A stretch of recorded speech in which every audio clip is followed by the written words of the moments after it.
हमें निज धर्म पर चलना सिखाती रोज रामायण। हमें शुभ आचरण करना सिखाती रोज रामायण। ओम गुरुर्ब्रह्मा गुरुर्विष्णु गुरुर्देव महेश्वरा गुरु साक्षात परम ब्रह्म तस्मै श्री गुरुवे नमः। ओम गजाननं भूतगणादि सेवितं कपित्थजम्बूफलचारभक्षणं उमासुतं शोकविनाशकारकं नमामि विघ्नेश्वर पाद पंकजम।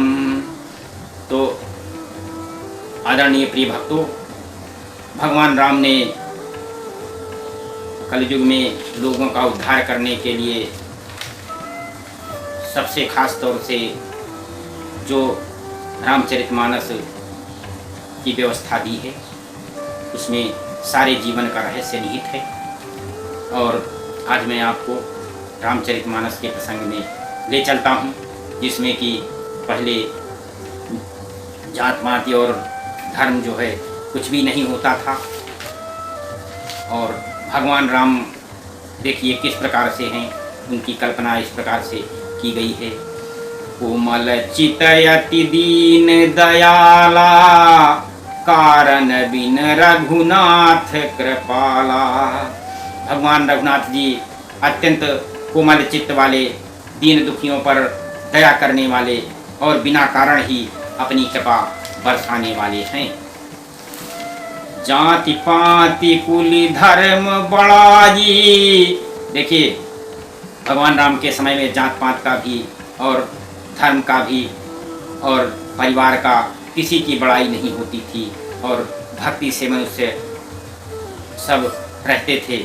भगवान राम ने 9 प्रकार की भक्ति बताई है, जिनमें से मैं आपको यहाँ पर 9 भक्ति का वर्णन करता हूँ। देखिए आप लोगों को सबसे पहले यदि भगवान का भजन करना है तो भक्ति में अपनी मन लगानी होगी, और ये भक्ति इस प्रकार से है कि प्रथम भगति संतन कर संगा दूसर रति मम कथा प्रसंगा। पहली भक्ति संतों की संगति है। अगर आपको संत मिल जाएं तो उनको जो है उनका आदर करना चाहिए। और दूसरी भक्ति है भगवान के कथा में प्रेम रखना। गुरुपद पंकज सेवा तीसर भगत यमान। चौथी भगति मम गुण गण करई कपट तज ज्ञान। पहली भक्ति तो, प्रथम भक्ति तो संतों की सेवा करना है, और दूसरी भक्ति सत्संगत में रहना है, और दूसरी भक्ति का नाम है कि भगवान के कथा में, कथा जहाँ होती है, देखिए कथा तो सबसे ज़्यादा आप ये समझ लीजिए कि जहाँ पर कथा होती है वहाँ बजरंग बली अपने आप विराजमान हो जाते हैं, भगवान शिव अपने आप विराजमान हो जाते हैं, बड़े बड़े देवता वहाँ पर अपने आप विराजमान हो जाते हैं। तो इसलिए कथा में प्रसंग रखना और कथा में भाग लेना ये बहुत ही भाग्य की बात है। गुरुपद पंकज सेवा तीसर भगति अपान। गुरु जी के चरणों की धूल जो है वो आपको तार देगी, और गुरु जी के चरणों को लोग धो करके अपने घर में पूरे चरण रज लेते हैं और उसका जो है जलपान करते हैं, और पूरे घर को छिड़क कर उसका घर अपना पवित्र करते हैं। तो गुरु जी के चरणों की सेवा सबसे ज़्यादा आवश्यक है। तीसरी भक्ति अमान, और चौथी भगति मम गुण गण करई कपट तज ज्ञान।